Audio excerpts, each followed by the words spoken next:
이거 지난번에 나눠준 이거 있으면 이거 하나 옆에 이거 있을까요?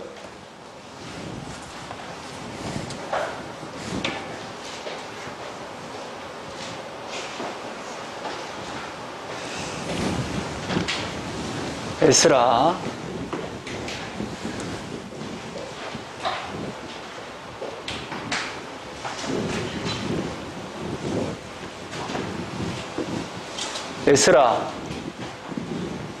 에스라 딱 보는 순간 무슨 생각이 들어요? 남자예요? 여자 같아요? 여자 같기도 하죠. 남자입니다. 에스더는 여자고요. 이 에스라는 아주 유명한 사람입니다. 어떻게 보면 구약 성경을 완성한 그 대학자이기도 해요. 이 에스라라는 인물은. 그런데 이 에스라라는 인물은 언제적 인물이냐면 이제 586년에 이제 이스라엘이 다 망해버리지 않습니까? 그래서 바벨론으로 포로로 끌려가지 않습니까? 그래서 이제 그 고대 근동 지방에 이제 대제국이 등장하는데 제일 처음에 아수르라는 제국이 등장해요. 그 다음에 이제 바벨론이라는 제국이 등장하죠. 그 다음에 이제 그 메데바사라고 해서 페르시아 제국이 등장합니다. 그래서 이제 사실상 이 아수르에서 북쪽 이스라엘이 722년에 망해버리죠. 그런데 이 아수르는 어떤 정책을 펴냐면 혼혈 정책을 펴요. 그러니까 쉽게 말하면 아수르가 지배한 그 땅, A라는 땅이 있으면 그 A라는 땅의 그 식민지의 그 백성들을 B로 이동하고 B라는 그 식민지하에 있는 사람들은 뭐 A나 C로 이렇게 이동하라는 그 혼혈 정책을 펴요. 그래서 완전히 말살 정책을 펴는죠. 민족 말살 정책을 펴는 그 나라가 이 아수르 제국이에요. 그 다음에 이제 이 바벨론은 어떤 정책을 펴냐면 포로로 잡아가요. 포로로 잡아가는데 좀 더 똑똑하고 유능하고 기술자들을 중심으로 잡아가요. 포로로. 응? 네.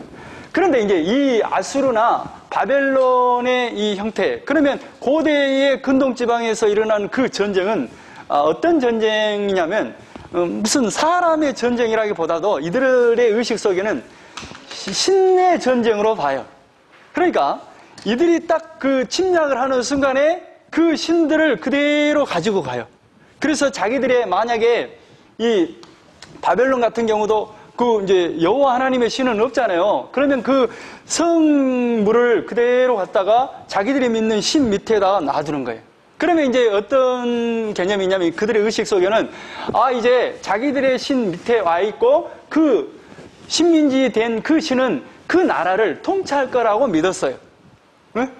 그런데 이제 페르시아 제국이 짠 하고 이제 등장한단 말이죠. 그 연도를 한번 봐봐요. 페르시아 왕하고 이제 두 번째 이렇게 그 검정 네모가 있죠. 페르시아 왕 이렇게 다리오가 이제 페르시아 제국의 제국의 왕이 등장한단 말이에요. 559년부터 331년까지.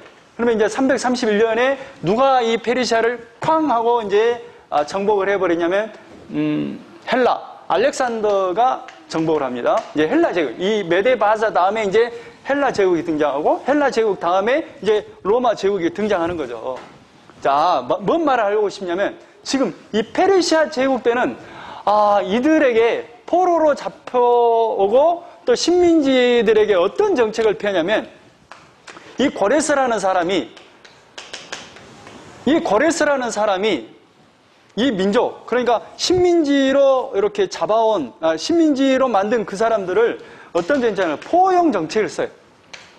포용 정책. 어떤 정책을 펴냐면, 그러니까 문화나 종교를 인정하는 정책을 펴요. 그런데 정치적으로는 뭐예요? 정치적으로는 인정하지 않아요. 종교와 문화를 인정만 해요.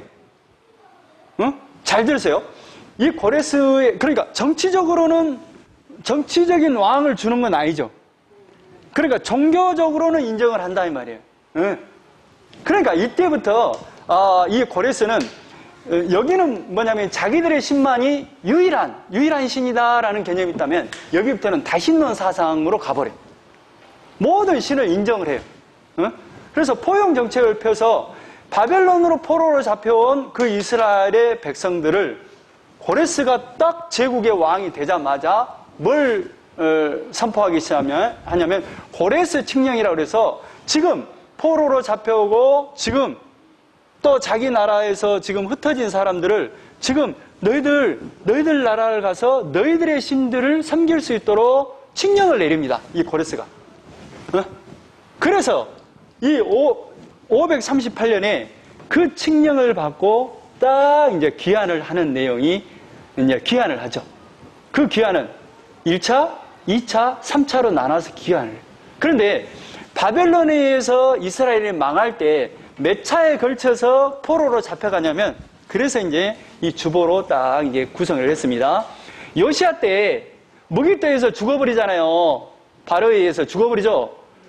그게 이제 갈그미스 전투단 말이에요. 1차, 2차 갈그미스 전투가 있는데 605년에 갈그미스 전투에 의해서 그 요시아가 죽어버림으로 말미암아 그 다음에 이스라엘 왕인 여호아스 때부터는 완전히 여호와 하나님을 찾지 않는 그 왕이 등장을 해요. 그러니까 실질적으로 남유다는 요시아가 죽음으로 말미암아 거의 끝장이 나버립니다. 그러면서 이제 여호아스가 애굽에 의해서 애굽 바로에 의해서 죽고 그 여호야김이 등장하죠. 그러면서 이제 바벨론 제국이 등장하면서 이제 팔레스타인 땅을 밟아버리기 시작하면서 1차 포로로 BC 몇 년도에 포로로 잡혀갑니까? 605년 다니엘과 그 친구들이 잡혀가요. 그리고 2차에 여호야긴, 그 다음에 여호야김 다음에 여호야긴 왕 때 2차 바벨론으로 포로 잡혀가는데 BC 597년에 에스겔과 함께 1만 명의 그 기술자들이나 그런 사람들이 잡혀가요. 그리고 이제 마지막에 시드기야 때 마지막 아닙니까? 3차 때 완전히 시드기야를 죽여버리고 비천한 자만 남겨놓고 다 포로로 잡아가 버려요. 그러니까 이제 바벨론으로 포로로 잡아간 사람이 한 대략 한 100만에서 한 200만 추정할 수 있어요. 포로로 잡혀갔죠. 그런데 이때 바벨론에 의해서 망할 때 짠! 하고 선지자가 등장하는데 너희들 하나님의 말씀을 떠나버렸고 하나님을 떠나버렸기 때문에 너희들은 바벨론에 의해서 망하게 되고 항복을 해라. 그리고 근데 70년 후에 다시 돌아오게 될 것이다. 이것을 전한 그 선지자가 있는데 이름하여 에레미야. 이때 활동한 선지자가 에레미야. 그러니까 이때 이미 에레미야를 통해서 뭘 약속을 했냐면 너희들 항복해라. 하나님의 뜻이다. 그런데 70년 후에 너희들이 다시 돌아올 것이다 라는 그 예언을 에레미야 입을 통해서 말을 해요. 그래서 이제 포로로 잡혀갔죠. 그러니까 포로로 있는 그 기간이 언제냐면 70년이에요. 70년. 자, 그 계산 한번 해보겠습니다. 1차 포로를 몇 년에 포로를 잡혀갑니까? 605년에 잡혀가죠. 605년에 잡혀가는데 지금 고레스 칙령이 내려진 해가 돌아가라고 할 때가 몇 년이냐면 538년이에요. 그러면 605년 빼기 538년이 몇 년이에요? 몇 년이죠? 69년, 70년 나오죠? 그렇게 70년 후에 에레미야 말씀이 그대로 성취돼요. 그리고 이제 성전이 파괴된 시기는 언제냐면 시드기야 때잖아요. 바벨론에서 완전히 성전이 불타서 없어지거든요. 근데 성전이 언제 또 완성되냐면 저쪽 1차 기한 때 스룹바벨에 의해서 이렇게 오면서 성전 재건이 시작되고 중단되어지고 재건이 시작되고 완성이 516년이죠. 그러니까 시드기야 때 586년에 망했죠. 아니 성전이 불타 없어져 버렸잖아요. 근데 완성이 언제 돼요? 70년 후에죠. 그러니까 성전이 불타서 없어질 그 70년. 또 포로로 잡혀간 605년부터 시작해서 70년 후에 538년에 이렇게 돌아와요. 네. 근데 이것이 그러면 이 에스라는 그러면 간단히 말해서 성경의 역사관이 있고 우리 세상의 역사관이 있죠. 우리가 박정희를 바라볼 때 역사관이 다 다르잖아요. 그래서 막 다투잖아요. 그러니까 박정희를 볼 때 박정희의 박정희를 평가할 때 역사가 평가할 때 어떤 사관이 있겠잖아요. 역사관이 있잖아요. 어떤 사람은 뭘로 판단하냐면 경제를 성장시키는 그런 그 사관으로 봤을 때 이 박정희는 어떤 사람이에요? 정말로 우리 한국을, 대한민국의 이 나라를 경제 성장을 일으키는 정말로 위대한 지도자로 평가하는 사관이 있고, 두 번째는 인권과 민주주의적인 관점에서 봤을 때는 이 박정희는 어떤 사람? 응? 독재잖아요, 독재. 이 사관이 있죠, 사관이. 사관에도 그러니까 이 사관 때문에 학계에서나 정부 그 정치인들이 이것 때문에 응? 이 말을 넣냐 빼냐 이 말 때문에 날마다 싸우는 게 이 사관 때문에 그러는 거예요. 관점이 다 다른 거예요. 그러니까 경상도 쪽에서 바라봤을 때와 응? 그렇게 뭐요? 우리 쪽에서 바라볼 때와 또 5.18을 그러니까 이번에 막 영화도 나오고 해서 그러지만 5.18에 대한 사관도 우리가 바라봤을 때는 뭐예요? 우리는 목격을 한 사람들이잖아요. 목격을 한 사람들의 입장에서 이 5.18을 바라본 역사관과 이것을 보지 않고 정부의 말만 듣고 평가하는 그 평가가 사관이 다르죠? 이게 역사관이란 말이에요. 근데 성경의 역사관은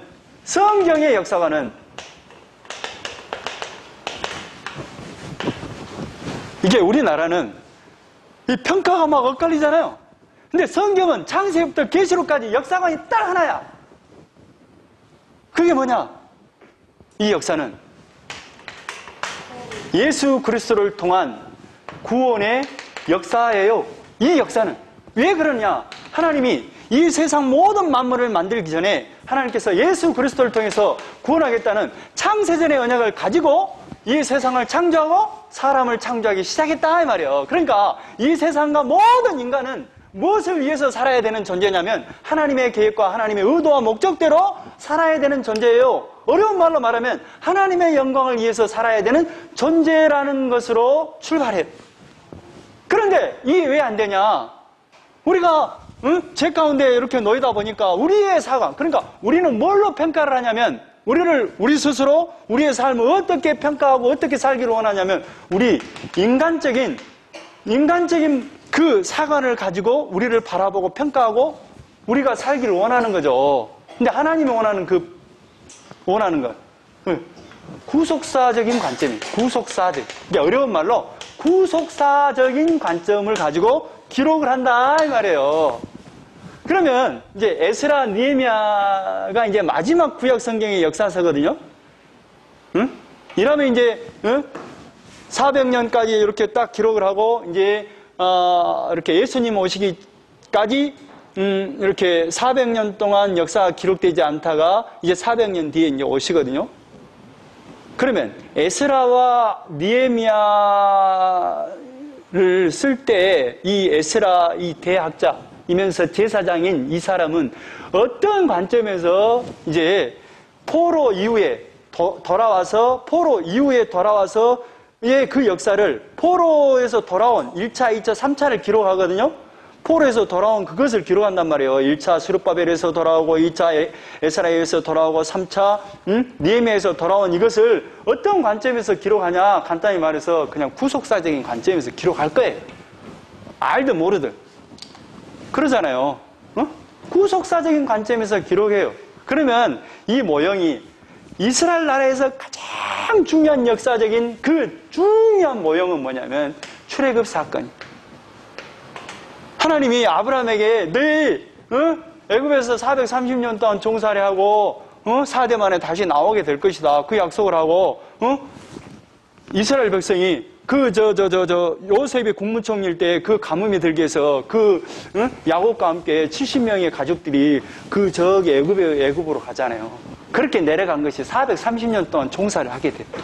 그래서 하나님이 430년이 되니까 모세를 통해서 끄집어내잖아요. 그런데 끄집어낼 때 그 모습이 뭘로 끄집어내냐면 뭐에 의해서 끄집어내요? 백성들은 오네요, 안 오네요?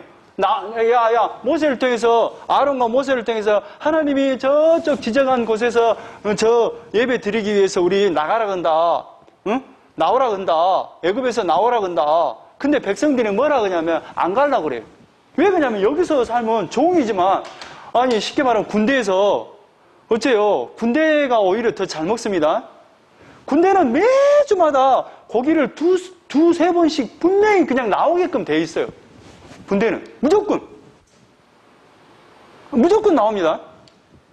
그러니까 이 백성들이 종으로 살면서 종한테는 분명하게 이렇게 주기적으로 고기가 나오고 뭐가 나오고 이렇게 했겠죠. 그러니까 이 이스라엘 백성들이 430년 동안 살면서 안주가 된 거예요. 아니 이렇게 좋은데 뭔 나가라 그냥 나 야가 있을란다 그랬잖아요. 근데 하나님이 뭐예요? 응? 결코 10가지 재앙을 내리게 하고 또 바로에게 마지막 10가지 재앙인 장자와 첫 새끼가 죽게 해서 결국 유월절 피로 나오게끔 해요. 나오게끔 할 때 이 백성들이 너무나 놀래가지고 애굽의 사람들이 너무나 놀라갖고 애굽의 백성들이 너무나 놀라갖고 자기들이 그 이스라엘 백성이 원하는 걸 다 주면서 제발 나가달라고 하면서 나가게끔 해요. 바로도 마찬가지고 그런 모양이 있어요. 그래서 제정한 날이 뭐냐? 1월 14일 날 유월절을 제정해버립니다. 근데 원래는 유대인들에게 민간력이 있고 종교력이 있는데 민간력의 새해의 첫날은 몇 월 며칠이냐면 7월 1일이에요. 1월 7월 1일이라니 말이야. 7월 1일 7월 1일이 뭐냐? 나팔절이에요. 그래서 7월 1일 새해잖아요. 새해 나팔절 빵 울려 하나님이 우리에게 새날을 주셨습니다 하고 나팔을 뿌 불면서 새날을 딱 선포해요. 그리고 나서 하나님 앞에 7월 10일 날 속죄일로 하나님 앞에 하나님 우리의 죄를 다 용서하시고 새로운 날을 열어주셔서 감사합니다 하고 속죄를 지내고 나서 7월 15일 날 뭘 지내냐면 초막절이라고 해서 하나님 우리를 광야에서 이렇게 초막에서 살게 하셔서 결국 인도하신 하나님 감사합니다. 이것을 축제 가운데 지내게끔 해요. 이게 첫날이란 말이에요. 이게 새해단 말이에요. 그런데 하나님이 이 6월절이란 이 이스라엘 백성이 애굽에서 나온 그 날을 기념하게 하기 위해서 6월절표로 나온 것을 기념하기 위해서 이 민간력의 새해를 유대력으로 바꿔버려요. 새해를 첫날을 그래서 이날을 1월 14일 6월절로 전행해라 하고 하나님이 못을 박아버려요. 영원한 규례로 지정해라고 못을 박아버려요. 6월절로. 그래서 6월절은 너무너무 중요한 사건이에요. 그러니까 6월절을 통해서 결국 뭐 하라냐면 예수님의 피로 우리가 구원받을 것을 기억하고 소망하세요. 이거 담아내고 있거든요. 그러니까 계시록에서 지금 사도 요한을 통해서 계시록 가서 봤더니 14만 4천 명의 그 구원받은 그 백성들이 누구를 찬양하냐면 어린 양 대신 예수 그리스도를 막 찬양하는 그 그림이 등장하잖아요. 어린 양 대신 예수 그리스도. 그래서 이거 그러니까 계시록에서도 결국 뭐예요? 하나님께서 우리가 천국에서 가면 결국 예수님의 피로 우리가 구원받은 것을 찬양하게 될 것으로 마무리되잖아요. 그런 것처럼 이 출애굽 사건은 너무너무 중요한 사건이에요. 그래서 지금 이 모든 게 역사가 구속의 역사라고 그랬잖아요. 그러면 이제 지금 바벨론으로 포로로 잡혀갔어요. 에레미야에서 70년 동안 너희들이 포로 생활하고 70년 뒤에 돌아올 것이라는 그 약속을 했죠. 70년이 찼죠. 그러면서 이제 돌아오잖아요. 그것을 이것과 똑같은 형태로 이게 애굽에서 430년 살았던 그 종살에서 벗어난 그 모습을 그대로 똑같은 모형을 가지고 바벨론에서 벗어나요. 그래서 그러니까 에스라 느헤미야에 나타난 이 1차, 2차, 3차 귀환의 사건을 뭘로 표현하냐면 구속사로 표현하면 제2의 출애굽 사건 이렇게 표현한단 말이에요. 응? 그래서 에스라와 느헤미야는 원래 두 권의 책이 아니고 한 권의 책이에요. 그래서 이 에스라가 1차, 2차, 3차의 포로 귀환 사건을 잘 기록을 한 책이 이 에스라단 말이에요. 그런데 어떤 관점으로 기록했다? 구속사적인 관점에서 기록했다. 그런데 구속사적인 그 관점을 어떤 모형을 가지고 흡사하게 지금 이 포로 귀환의 사건이 출애굽 사건하고 똑같구나. 그러니까 출애굽을 할 때 뭐예요? 백성들이 막 애굽의 백성들이 뭐예요? 이 사람들한테 막 주란 대로 다 주면서 나가게끔 해요. 근데 이때도 그 형태로 포로 귀환하게 한다 이 말이에요. 그러면 이 출애굽은 누가 하신 거예요? 하나님이 하셨죠. 하나님의 도우심을 하셨죠. 그러면 이 포로에서 1차, 2차, 3차 귀환하는 것도 누구의 도움으로? 하나님의 도움으로. 그러니까 이것은 출애굽의 사건은 누구를 지금 가리키고 있는 거예요? 예수 그리스도. 그러면 이 예수 그리스도를 모형으로 해서 이것을 기록했다는 것은 출애굽의 포로 귀환에서 나오는 이 역사도 하나님의 도우심으로 한 거기 때문에 이것은 또 누구를 지금 잘 가리키고 있는 거예요? 예수 그리스도입니다. 그러면 하나님의 도우심으로 이렇게 나왔다 그 말은 결국 6월절 어린 양의 피로 이 출애굽을 한 것처럼 이것도 예수님의 피로 우리가 구원될 것을 잘 보여주고 있네 이렇게 보면 돼요.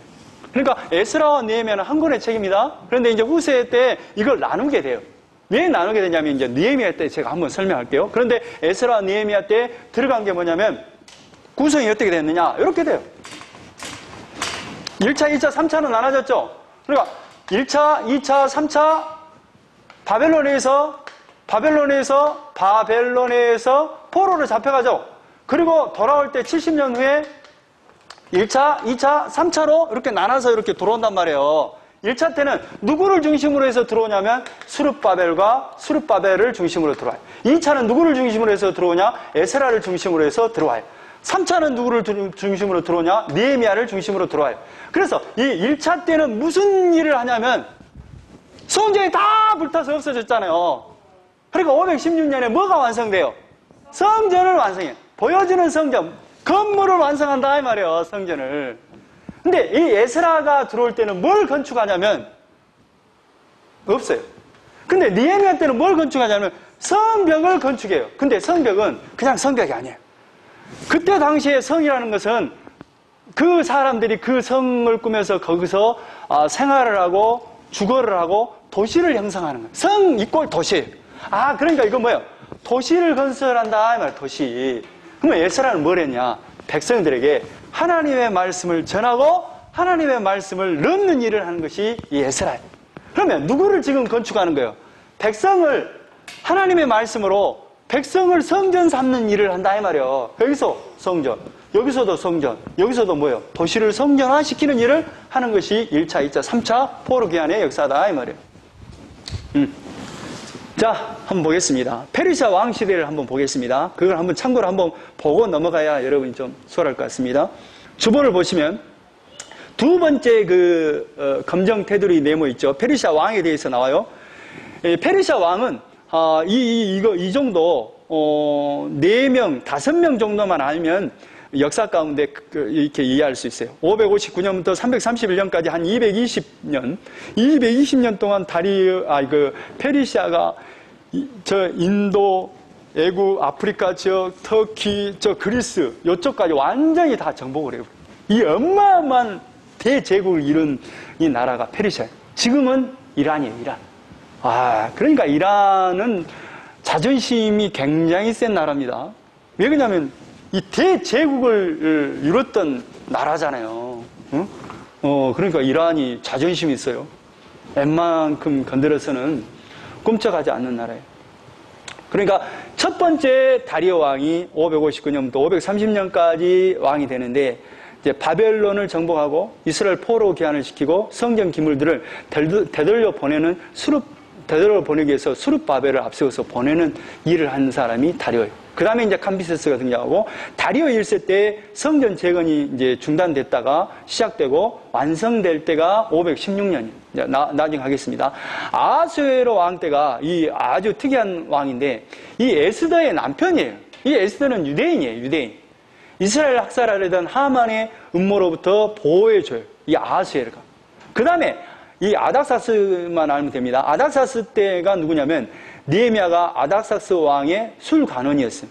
술관원은 뭐냐면 음식을 이렇게 올리고 하는 그 사람이기 때문에 이때 당시에 대제국의 왕의 음식을 담당했다 그러면 지금으로 말하면 우리나라의 문재인 정부의 임종석 비서실장격이에요. 그러니까 비서실장 그러면 비서실장이 아닙니다. 비서실장은 장관급이에요. 그리고 모든 수석의 총괄하는 사람이에요. 그런데 여러분이 수석하고 장관하고 누가 높아요? 우리나라에서는? 수석이 높아요? 장관이 높아요? 안보수석이 높아요? 국방부 장관이 높아요? 그러니까 높은 것은 똑같다 할지라도 파워는 누가 있어요? 안보수석이 높아요? 국방부 장관이 높아요? 안보수석이 높죠? 민정수석이 높아요? 검찰총장이 높아요? 그건 다 알겠죠? 근데 그 수석의 대빵이 누구냐? 비서실장이에요. 그러니까 장관급이잖아요. 그러니까 임종석이는 굉장히 출세한 사람이에요. 응? 전라도 사람으로서 장관이 되었잖아요. 근데 여러분 비서실장 우습게 여기면 안 됩니다. 그런 것처럼 여기 술 맡은 관원장이다 하면 굉장히 높은 지위를 가요. 왜 이런 이제 사태가 벌어지냐면 아하수에로 왕 때 에스더가 남편이 되잖아요. 남편. 이게 뭐예요? 그러니까 유대의 나라가 무슨 나라가 돼요? 친정 나라가 되잖아요. 아니, 외간 나라가 되잖아요. 그러면서 이제 이 아하수에로 왕 때 어떤 일이 일어나냐면 전투에서 져버려요. 그리스와의 전투에서 져버려요. 그러니까 이제 돈이 필요하고 그러기 때문에 돈 있는 그 사람들을 고용하는데 그 고용하는 인물 중에 하나가 하만이에요. 하만. 돈이 많은 사람들을 고용해. 근데 이 하만이 유대인들을 다 학살하려고 할 때 지금 에스더가 그 부인이기 때문에 그것을 보호해줘요. 그때 사실상 유대인들이 대거 관료로 진출하기 시작해요. 그래서 등장하는 인물들이 느헤미야나 에스라 이런 인물들이 그때부터 진출을 해서 아닥사스다 때 이렇게 진출했던 것으로 추정이 됩니다. 그러니까 아닥사스다 때 느헤미야가 아닥사스다의 왕의 술관원이, 그러니까 이 술관원이 됐다는 것은 굉장히 높은 지위로 올라갔다는 거예요. 그리고 에스라는 율법학자인데 이 친구는 얼마나 인정을 받았냐면 2차 포로 기한을 할 때, 야! 네가 요구하는 거 다 말해. 내가 다 들어줄게. 할 만큼 인정받는 사람이 에스라예요. 아, 이거 이해가 안 돼요. 율법학자인데, 유대인의 그 성경의 율법학자인데도 불구하고 이렇게 높임을 받아요. 그래서 느헤미야 귀한 허락을 한 왕이 이 아닥사스다예요. 그러니까 에스라 느헤미야의 귀환을 허락한 왕이 아닥사스다예요. 그리고 이제 쭉 이제 성경에는 안 나오지만 다리오 3세 때 그 이제 알렉산드리아에서 그 익수스 전투에서 져버리고 아르벨라에서 완전히 페르시아가 헬라에 의해서 전복당하고 맙니다. 그래서 이제 이렇게 돼요. 자, 그리고 이제 어떤 것을 좀 참고해야 되냐면 말 다 했나? 좀 다툰 것 같습니까? 자, 에스라 1장 1장 한번 보겠습니다. 자, 역사서로 봐야 됩니다. 에스라 느헤미야는 1차, 2차, 3차 포로 기한을 기록한 책이구나. 그런데 그 관점은 무엇으로 그러니까 추정은 뭘로 해요? 구속사적인 관점으로 기록했겠다. 그러니까 이 역사는 누가 지금 주관하는, 그러니까 이것을 보면서 뭘 봐야 되냐면 이 모든 역사는 하나님이 예수 그리스도를 하나님께서 구원하는, 죄인들을 구원하는 역사 가운데 지금 지나가는 역사구나. 이렇게 이해하시라 이 말이에요. 자, 1장 1절. 바사왕 고레스 5년에 바사왕 그러면 메데 바사의 바사입니다. 바사왕 고레스, 페르시아 왕 고레스 5년에 여호와께서 누가 예레미야 입을 통하여 하신 말씀을 이루게 하시려고 예레미야를 통해서 뭘 이야기했냐면 너희들 바벨론에 항복해라. 그리고 바벨론에 포로로 잡혀간 뒤 70년 뒤에 너희들 돌아오게 될 것이다. 항복해라. 하나님의 뜻이다. 이것을 이루게 하시려고. 그러니까 누가 그 역사 가운데 지금 곳곳에서 개입하고 있냐면 하나님이 개입하고 계신다. 바사왕 고레스의 마음을 감동시키심에 누구를 감동시켜버려요? 고레스의 마음을 감동시켜버려요. 그가 온 날에 공포도 하고 조소도 내려 이르되 바사왕 고레스는 말하노니 하늘의 하나님 여호와께서 세상 모든 나라를 내게 주셨고 나에게 명령하사 유다 예루살렘의 성전을 건축하라 하셨나니 근데 사실상 이 고레스라는 그 이름이 언제 등장하냐면 이사야 그 선지자가 8세기 선지자거든요. 근데 지금 현재 이게 지금 다리오 왕이 559년이잖아요. BC 6세기 사람이잖아요. 근데 200년 전에 이미 고레스가 등장할 것을 이미 이사야 선지자를 통해서 이미 예언을 해놔버렸어요. 하나님이. 참 신기하게도. 그러니까 이 고레스의 마음을 감동시킨 사람, 역사를 움직이고 지금, 그러니까 왜 지금 이스라엘 백성을 예루살렘으로 이동해서 성전을 건축하게끔 하는 그 뜻이 뭐겠어요? 결국에는 예루살렘을 바라보라고, 성전을 바라보라고, 그 예루살렘, 그 성전에서 누가 오신다고? 예수님이 오신다고! 너희들이 예수님이 아니면 안 된다고! 그 약속을 이루시려고 이스라엘 백성을 고레스의 마음을 감동시켜서 이동을 시켜요. 3절. 이스라엘 하나님은 참 신이시라. 고레스 이 대제국 왕이, 하나님은 무슨 신이라고? 참 신이라고.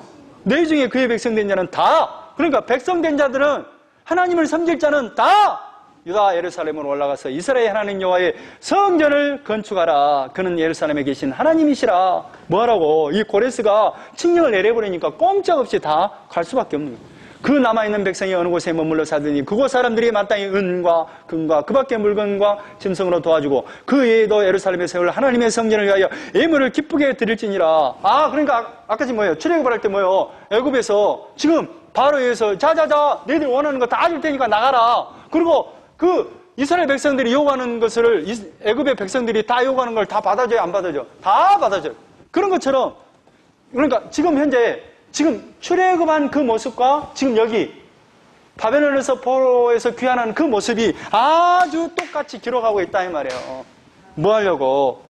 절 어린 양의 피로 너희들이 죄에서 해방될 거라고. 이렇게 포로 귀환되듯이 너희들 예수님의 피로 구원될 거라고. 자, 5절에 이에 유다와 베냐민 족장들과 제사장들과 레위 사람들과 그 마음이 하나님께 감동을 받고 올라가서 예루살렘에 여호와의 성전을 건축하고자 하는 자가 다 일어나니. 건축하고자 하는 사람은 뭐예요? 다 일어났어. 그 사면 사람들이 은그릇 금과 물품들과 짐승과 보물로 돕고 그 외에도 예물을 기쁘게 드렸더라.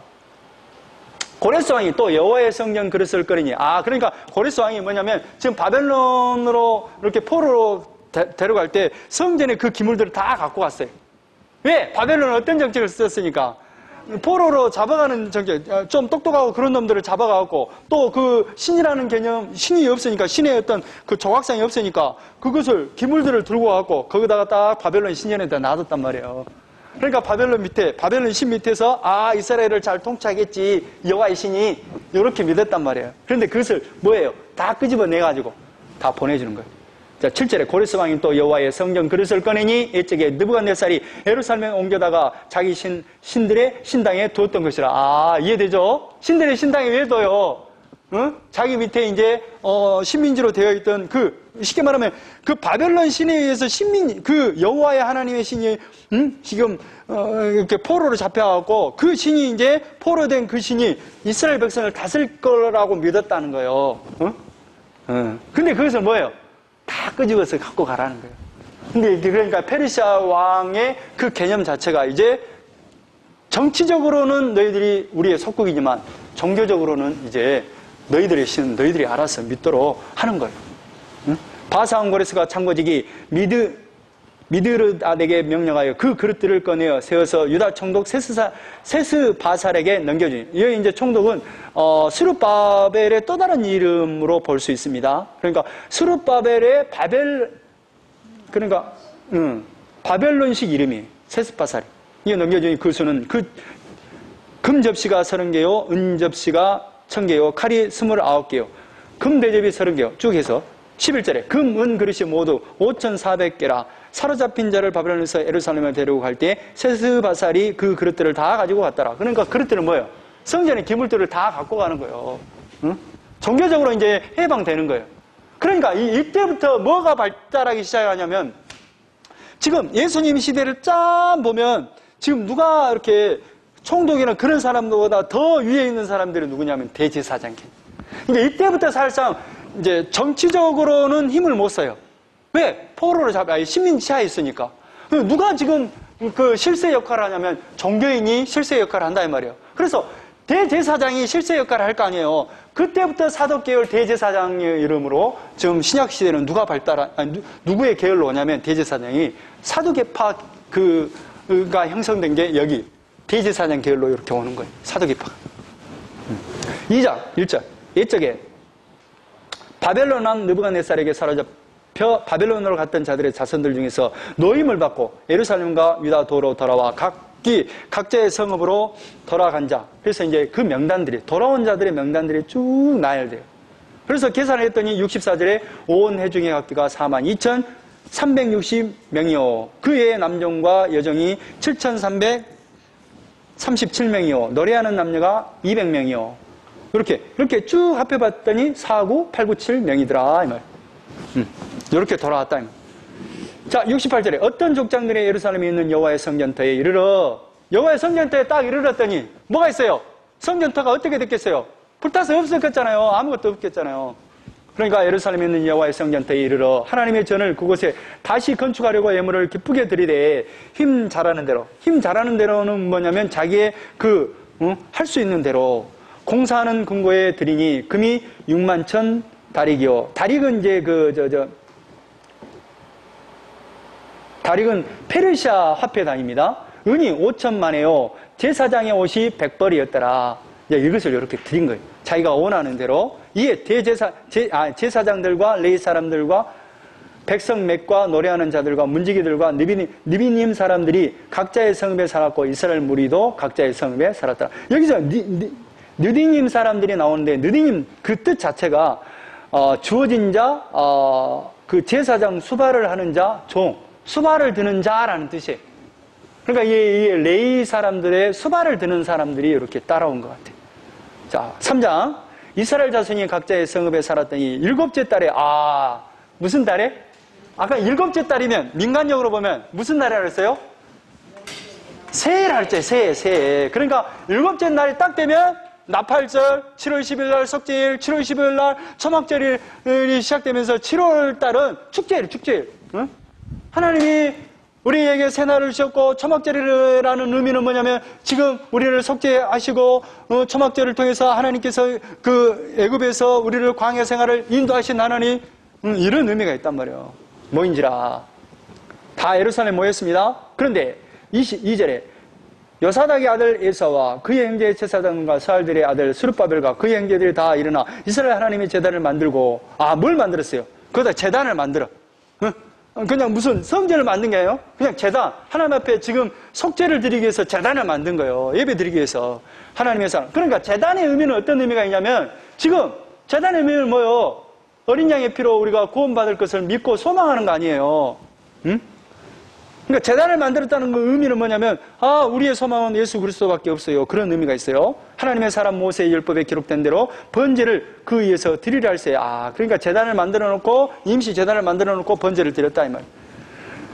무리가 모든 나라 백성을 두려워하여. 무리가 모든 나라의 백성을 두려워한다는 건 뭐예요? 제단 앞에 딱 쓰니까 뭐예요?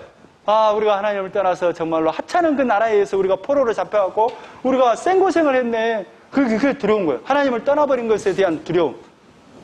제단을 그 터에 세우고, 그 터는 어디겠어요? 성전, 솔로몬의 성전이 들어선 자리, 또 저기 이삭을 번제로 바쳤던 모리아산, 이런 의미가 있어요. 그 위에서 아침 저녁으로 여호와께 번제를 드리며 기록된 규례대로 초막절을 지켜 번제를 매일 정수대로 날마다 드리고 그 위에는 항상 드리는 번제와 초화로와 여호와의 모든 거룩한 절기의 번제와 사람이 여호와께 기쁘게 드리는 예물을 드리되 7째 달 초하로부터 비로소 여호와께 번제를 드렸으나 그때 여호와의 성전 지대는 미처 놓지 못한지라. 그러니까 이제 성전은 없는 거예요. 그냥 제단만 이렇게 임시 제단을 만들어 놓고 거기서 예배를 드렸다 이 말이에요. 이에 석수와 목수에게 돈을 주고 또 시돈 사람과 두로 사람에게 먹을 것과 마실 것과 기름을 주고 바사온 고레스의 명령대로 백향목을 레바논에서 욥바 해변까지 운송하게 하였더라. 이게 뭔 말이냐면 저기 두로 시돈 지방에서 백향목을 갖고 오고 목수와 장수들을 이렇게 불러온다는 것은 솔로몬 때에 지금 거래를 하잖아요. 왜 이 두로 시돈 지방에서 백향목을 주게 되냐면 다윗 때 이렇게 블레셋이 있는데 다윗 때 두로 시돈 지방이 여기에요. 페니키아 지방. 그러니까 이 블레셋이 자꾸 공격을 했어요, 여기. 정말로 힘들었어요. 그러니까 식민지로 살았어요. 그런데 다윗 시대 때 블레셋을 탁 물리쳐보니까 여기서 두로 시돈 지방을 이렇게 괴롭혔던 블레셋이 없어지니까 여기서 해방이 된 거예요. 그래 너무 고마웠고 이 친구들이 여기서 나는 백향목을 갖다가 다윗에게 갖다 주니까 다윗이 자기의 그 왕궁을 짓잖아요. 그러면 이제 솔로몬 때도 여기에 이제 의뢰를 해서 계약을 해서 여기에서 백향목을 갖고 오고 또 목수와 장수들을 이렇게 썼죠. 자, 8절에 예루살렘에 있는 하나님의 성전에 이른 지 2년 둘째 달에 스알델의 아들 스룹바벨과 여사닥의 아들 에사와 다른 여사닥은 제사장 계열입니다. 스룹바벨을 다윗 계열이에요. 그러니까 이제 대표적인 인물이 지금 그 1차 귀환할 때 대표적인 인물이 스룹바벨과 예수아예요. 예수아. 근데 이 스룹바벨은 다윗 계열이고 예수아는 제사장 계열이에요. 누가 힘을 더 많이 쓰겠어요? 총독 개념으로 왔는데 사실상 누가 힘을 더 많이 쓰겠어요? 예수아가 더 많이 써요. 왜 그러냐면 정치적으로는 식민지지만 종교적으로 뭐라 그랬어요? 자유를 줬잖아요. 응? 그러니까 이걸 보면서 스룹바벨과 예수아를 놓고 봤을 때 스룹바벨은 형식적으로 다윗의 어떤 왕위를 잇는 총독 개념이지만 예수아는 제사장 계열이구나. 앞으로 이 예수아가 힘을 많이 쓰겠구나. 이런 생각이 들죠.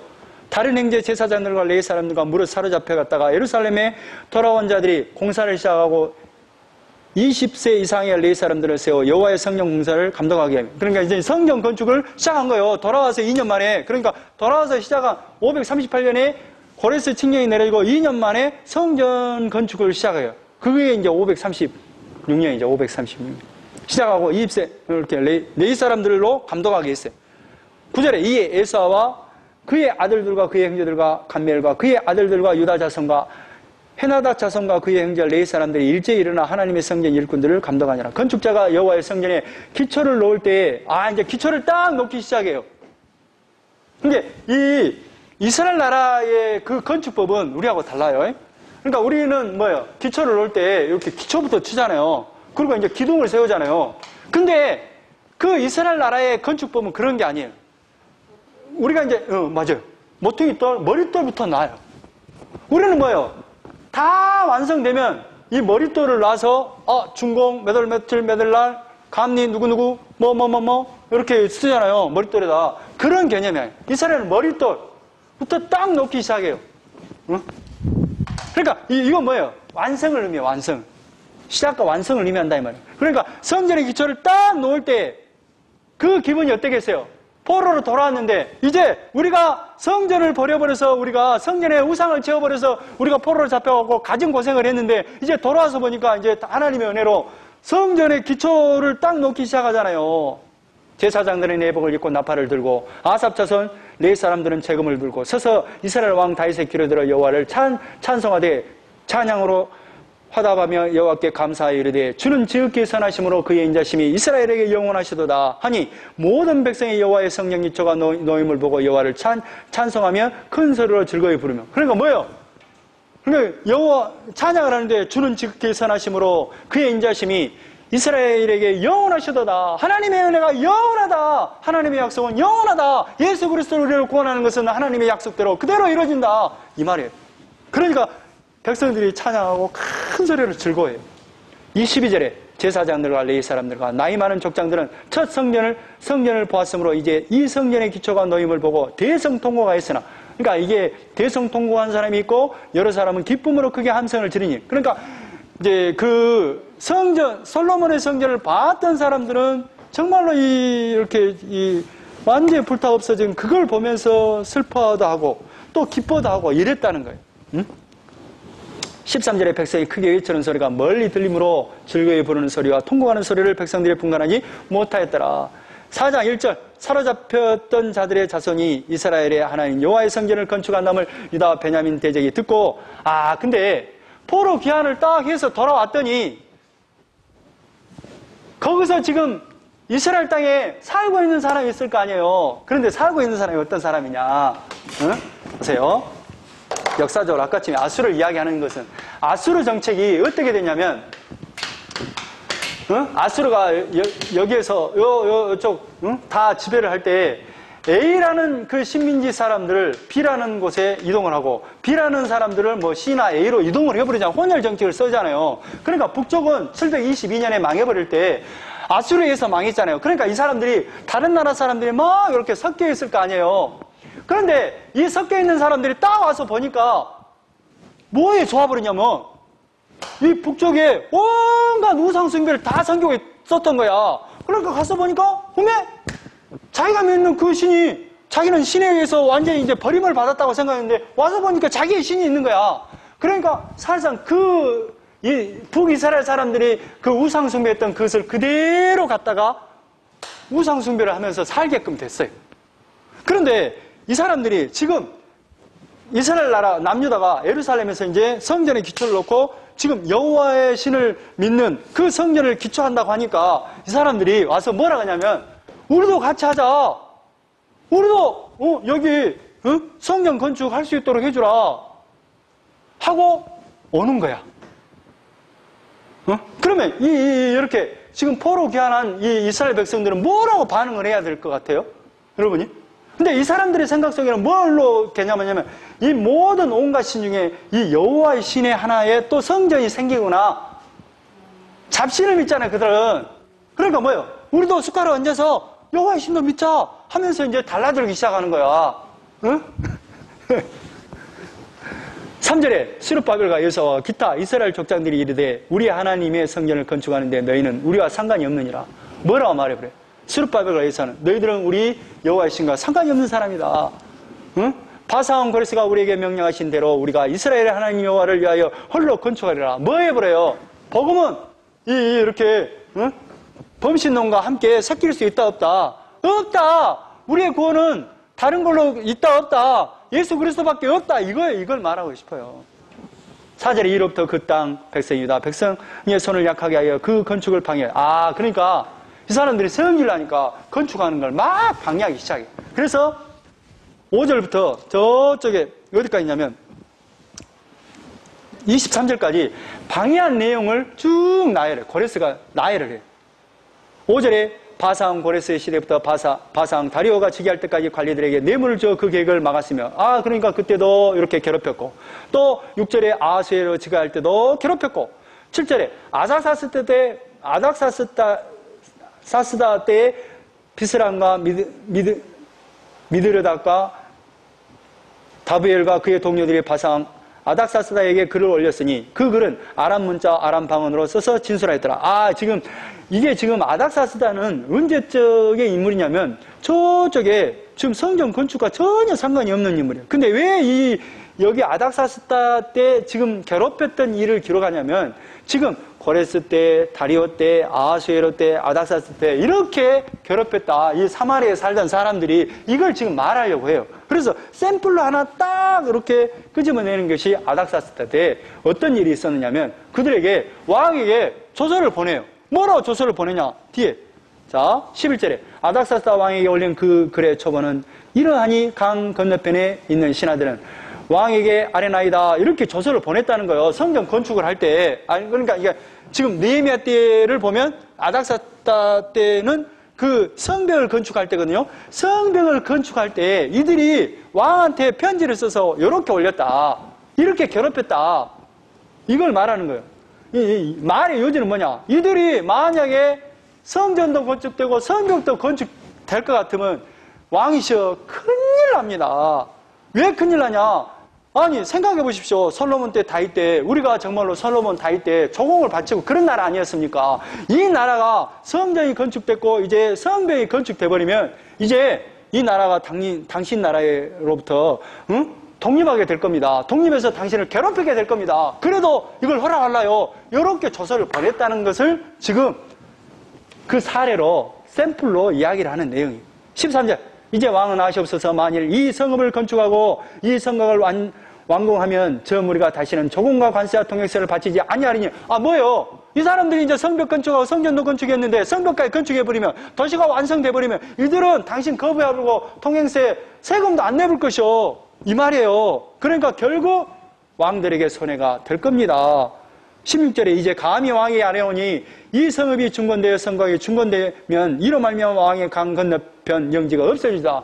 이게 성벽이 완성되면 이제 당신 나라 아닐 것이요. 이제 오히려 더 당신을 더 공격하게 될 겁니다. 그러니까 17절에 왕이 아닥사스다 왕이 방백 누움과 서기관 심세와 사마리아에 거주하는 그들 동관은 뭐냐면 동료들이란 말이에요. 동료 관료들이란 말이에요. 동관들과 강 건너편 다른 땅 백성에게 조서를 내리니 일렀으되 너희는 평안할지어다. 너희가 올린 글을 내 앞에서 낭독시키고 명령하여 살펴보니 과연 이 성읍이 예로부터 왕들을 거역하며 그 중에서 항상 폐역하고 반역하는 일을 행하였으며. 뭐예요? 진짜 네 말이 맞네. 이놈들이 솔로몬 때 다윗 때 우리를 폐역하고 완전 우리한테 조공 걷어가고 우리를 괴롭혔던 인물인데 이놈들이 진짜로 성읍이 완성되면 진짜 이러겠네 하면서 이게 그 성벽 건축하는 것을 중단시켜버려요.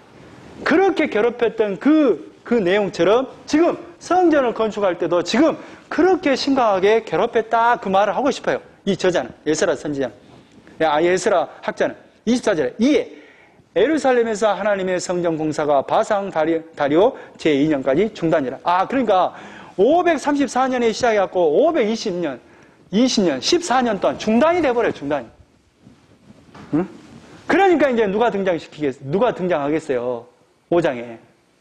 하나님이 등장하겠죠. 하나님이 누구를 딱 등장시키냐면 선지자들 곧 선지자 학개와 iddo의 손자 스가랴 그러니까 학계 스가랴를 통해서 야 뭐하냐, 너희들 산에 가서 나무를 베어다가 건축해라, 하나님의 뜻이다, 이걸 건축해야 우리가 산다, 이 말을 학계 스가랴를 통해서 막 해요. 그러니까 이들이 진짜로 건축을 시작해버려요. 그러니까 이제 무슨 문제가 있냐면, 아까 지금 뭐요? 아닥사스다, 아니 왕으로부터 지금 노라는 대답을 받았는데, 이들이 다시 그거 아니에요. 노라는 게 아니고 그건 아닥사스다 일이고, 이들이 이제 막무가내로 이제 건축, 이제 하나님의 은혜를 받고 건축을 막 해버려요. 3절에 그때 유브라데 강 건너편 총독 닥데네와 스달보스네와 그들의 동관들은 동료들이에요. 다 나와 그들에게 이르되 누가 너에게 명령하여 이 성전을 건축하고 이 성곽을 마치게 하였느냐, 누가 이렇게 시켜서 성전을 건축하라 했냐 하면서, 이 5절에 하나님이 유다 장로들을 돌보셨으므로 그들이 능히 공사를 막지 못하고 이 일을 다리오에게 아뢰고 그 답장이 오기를 기다려요. 그러니까 다리오 왕 때의 일이거든요. 그러니까 다리오 왕 때 이들이 진짜로 저서를 써서 이렇게 써서 올려요. 그래서 아니 막무가내로 성전을 건축한다. 그리고 성전을 건축하는데 지금 하나님의 은혜로 이렇게 우리가 포로로 잡혀갔다 포로로 하나님의 은혜로 더들어갔고, 고레스 왕 때 이렇게 고레스 왕 때 이렇게 건축하라 했다, 이 말을 써서 저서를 써서 보내요. 그런데 이 다리오 캄비세스 다리오 이 왕이 어떤 왕들이냐면, 다리오가 갑자기 죽음으로 말미암아 캄비세스가 왕이 돼요. 그런데 이 반역에 의해서 캄비세스가 죽어버려요. 그러면서 다리오라는 사람이 이제 왕이 되거든요. 왕이 되는데 이것은 이렇게 이거 잘못 썼네. 다리오가 아니고 페르시아 왕에서 고레스예요. 고레스 잘못 썼어요. 고레스를 바꾸세요. 고레스의 이 적통이 아니에요. 적통이 아니라 혈통이 아니에요.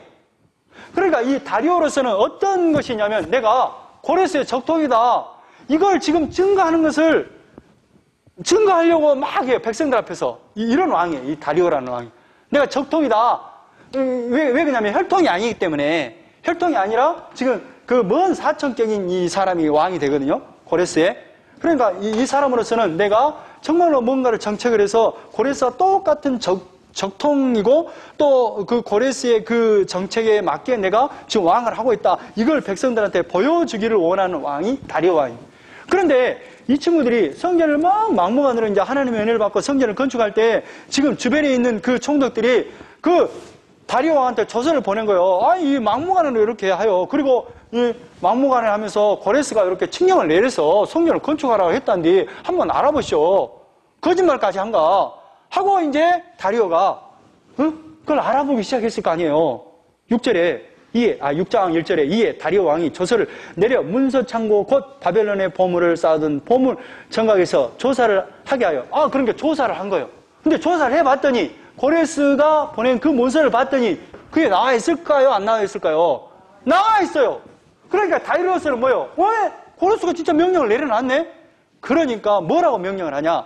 6절에 이에 그러니까 그래서 다리오 왕은 다음과 같이 답장을 보내었습니다. 이게 빠졌어요. 5절에서 6절 사이에 그렇게 넣으면 좋습니다. 다리오 왕이 그것에 대한 답장을 이렇게 보냈습니다. 6절에 이제 유브라데 강 건너편 총독 닥데네와 스달보스네와 너희 동관 유브라데 강 건너편 아바삭 사람들은 그것을 멀리하여. 그것을 멀리하는 건 뭐예요? 야야 손 떼어. 왜? 7절에 하나님의 성전 공사를 막지 말고 유다 총독과 장로들이 하나님의 이 성전을 제자리에 건축하게 하라. 왜?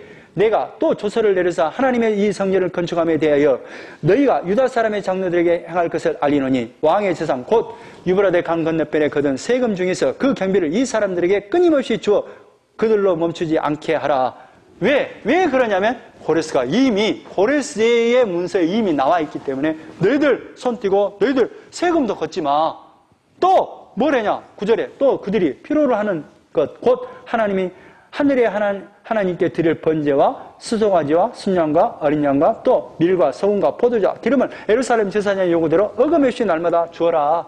뭐 하라래요? 너희들 잘 됐어. 야, 너희들 총독들 거기서 성전에서 필요한 것, 또 성전에서 또 예배드리기 위한 모든 그것들을 요구한 대로 다 줘라 라고 명령을 내려본 거예요.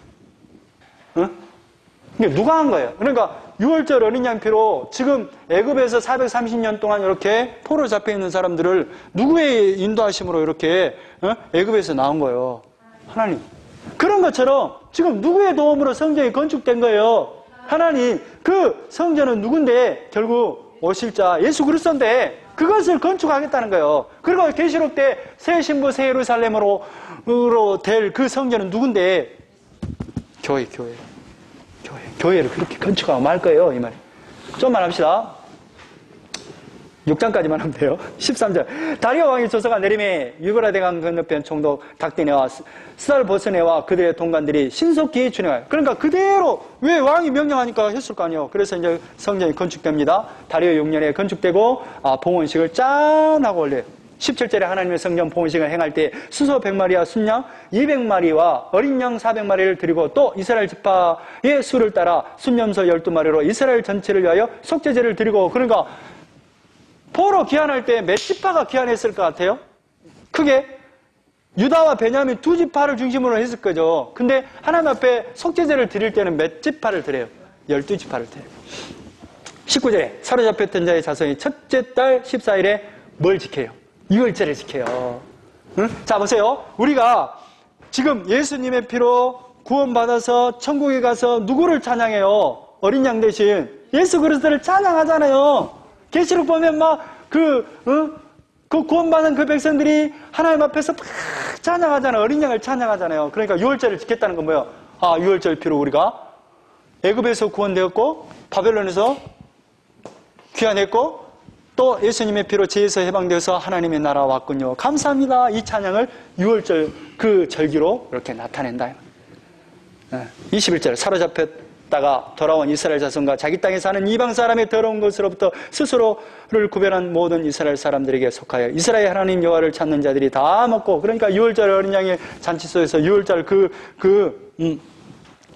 유월절 양을 잡아서 먹고 즐거움으로 이랫동안 무교절을 지켰으니 이는 무교절이라는 것은 그 발효된 그 떡이나 순나물만 먹는 그 절기를 말해요. 이는 여호와께서 그들을 즐겁게 하시고. 왜 그걸 먹어요? 하나님의 은혜로 우리가 이렇게 성전을 건축했고 여기까지 왔네요. 감사합니다. 또 아스루 왕의 마음을 그들에게로 돌려 이스라엘의 하나님이신 하나님의 성전 건축하는 손을 힘있게 하도록 하셨음이었더라. 누가 하셨다? 성전 건축을 하나님이 하셨다. 그러니까 그 성전은 결국 누가 된다? 예수 그리스도가 된다. 하나님의 나라에서는 누가 성전이 된다? 우리가 성전이 된다. 그 모든 것이 누구의 은혜다? 하나님의 은혜다. 여기까지 하겠습니다. 기도하겠습니다.